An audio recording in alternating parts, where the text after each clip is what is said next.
ঈশ্বর যখন আপনাকে বেছে নেন, গীতায় লুকিয়ে থাকা 5 রকম সত্য জীবন সহজ করে দেবে।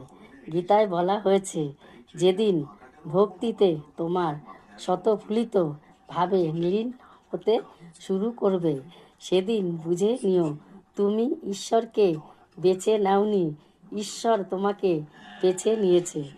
যদি গোটা ব্রহ্মাণ্ডের সব নক্ষত্র সত্যকে জয়ী হওয়ার থেকে কেউ থামাতে পারে না, যে মানুষ সংগ্রাম করে তার পথ নিজেই তৈরি হয়।